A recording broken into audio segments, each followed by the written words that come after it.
मी एक आई तुमच्या सर्वांच्या घरात असते ना, अगदी तशी.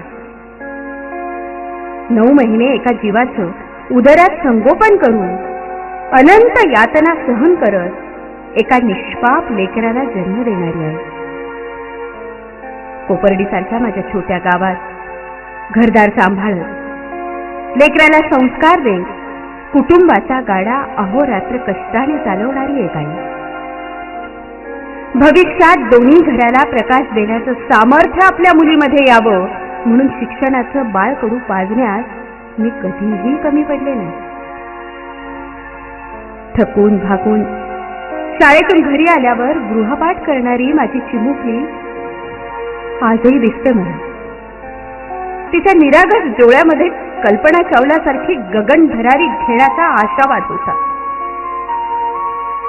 आमच्या कष्टाची जाणीव नेहमीच होती तिला आणि म्हणूनच घट्टे पडलेल्या माझ्या हातांवर आपल्या गोड तळ हातांनी स्पर्श करत ती नेहमी म्हणायची, आई आई मी आहे ना, मी खूप मोठी होईल ग शिकून. आपल्या गावाचं, जिल्ह्याचं, राज्याचं इतकंच नव्हे तर आपल्या मराठा समाजाचं नाव काढलं. नेहमी म्हणायची, तू आणि बाबांनी नाही खूप कष्ट सोसलेत ग आयुष्यात. सूर्याच्या पहिल्या किरणापासून ते तो अस्ताला जाईपर्यंत माझ्या चिमुकलीच्या किलकिलाटाने घरदार अंगण सारं न्हावून निघायचं. कुणीही सहजपणे पीठ लावून नजर काढावी अशी होती हो माझी चिमुकली.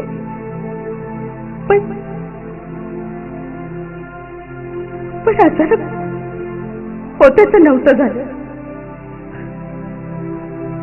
स्वीकृत मनोवृत्तीच्या काही नराधमांनी घात केला माझ्या चिमुकलीचा. आमच्या स्वप्नांचा घात केला. माझ्या सुसंस्कृत समाजाचा घात, महासत्ता बनण्याचं स्वप्न बाळगणाऱ्या माझ्या भारत देशाचा घात. नरधमांनी अनंत यातना दिल्या माझ्या चिमुकलीला. छळ करून संपवलं हो तिला. काय चुकलं होतं तिचं सांगा ना. सोडून शिक्षण घेत होती हे चुकलं की मुलगी म्हणून जन्माला आली ती. जीव गेला तरी कुटुंबाची आबरू न जाऊ देणाऱ्या मराठा समाजात जन्माला आली हे चुकलं का होती.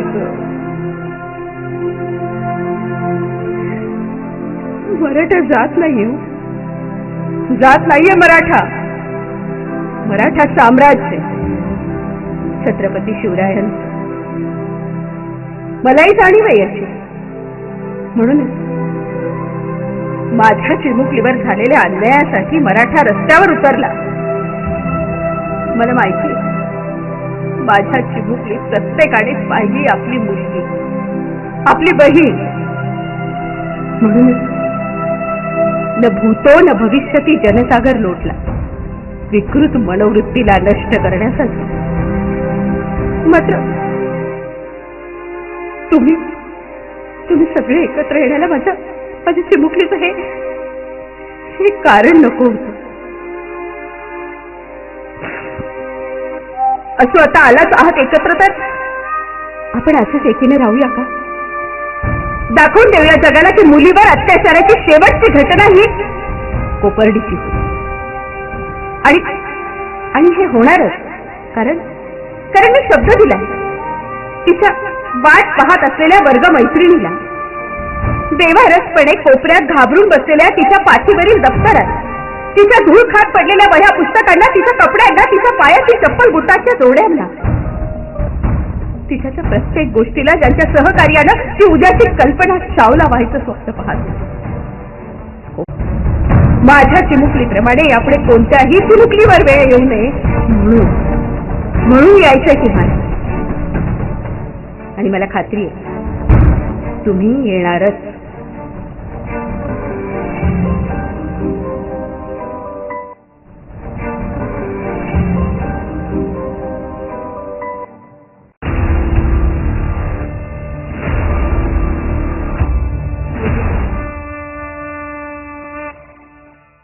संकटांना तोंड देऊन लढलो आम्ही मातीसाठी. संकटांना तोंड देऊन लढलो आम्ही मातीसाठी. एक दिवस तरी देऊयात स्वतःच्या जातीसाठी. सकल मराठा समाज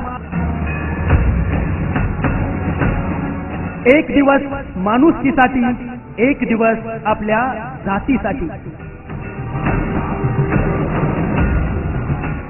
आपला मोर्चा कोणत्याही जाती धर्माविरुद्ध नाही, तर तो आहे न्यायासाठी अन हक्कासाठी.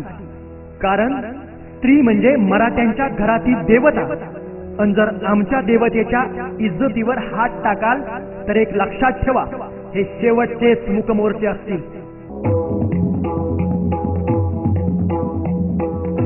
अरे एकही रुपयाचं नुकसान नाही. बहुसंख्य असून सुद्धा, अन्याय सहन करून सुद्धा सामाजिक स्वास्थ्य राखायचं काम मराठा समाजाकडूनच. पोलिसांना कोणत्याही प्रकारचा त्रास नाही. दंगल आणि जाळपोळीचा तर प्रश्नच नाही. कारण शिकवण आहे आम्हाला छत्रपती शिवरायांची. संस्कार आहे आमच्यावर माँसाहेब जिजाऊंचा. अहो, बहिणीच्या इज्जतीवर हात घातला म्हणून न्यायासाठी जनसमुदाय रस्त्यावर येत असेल तर त्यात कसला आलाय हो जातीयवाद. गुणवत्ता, चिकाटी, जिद्द, कठोर कष्ट करण्याची तयारी असूनही केवळ बापाच्या खिशात पैसा नाही म्हणून, शिक्षणाची संधी मिळावी म्हणून आरक्षणासाठी आक्रोश केला तर त्यात कुठे येतो जातीयवाद. एखाद्या कायद्याचा जर गैरवापर होत असेल तर त्या कायद्याचा पूर्ण सन्मान राखला जावा म्हणून गैरवापर टाळण्यासाठी काहीतरी उपाययोजना व्हाव्यात अशी जर मागणी पुढे येत असेल तर त्याच्यात जातीयवादाचा प्रश्न येतोच कुठे.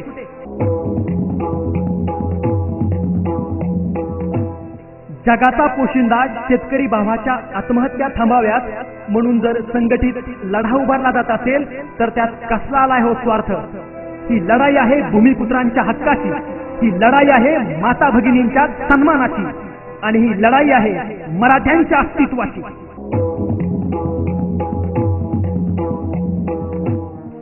कुणावर अन्याय करायचा नाही आणि कुणाचा अन्याय सहन देखील करायचा नाही. हीच मराठ्याची जात आहे. होय, तख्तासाठी विखुरलेला मराठा रक्तासाठी एकत्र येतोय. लक्षात ठेवा माझ्या मराठा बांधवांनो, आपल्या समाजाला धोका दुर्जनांपासून नाही, तर तो आहे आपल्यातल्या सज्जनांच्या निष्क्रियतेचा. म्हणूनच सक्रिय व्हा, उठा, जागे व्हा आणि पुन्हा एकदा खेळवा तुमच्या दमण्यात सळसळत्या मराठ्याचं रक्त.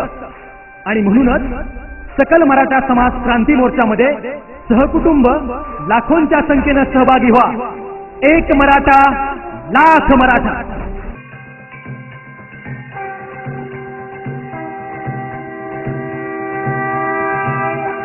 चला ठाणे, चला ठाणे मराठा क्रांती मूकमोर्चा.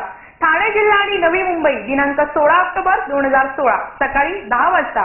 3 हात नाका, ठाणे पश्चिम. कर्म मराठा, धर्म मराठा. आजवर लढलो मातीसाठी, एकदा लढा जातीसाठी. चलो ठाणे.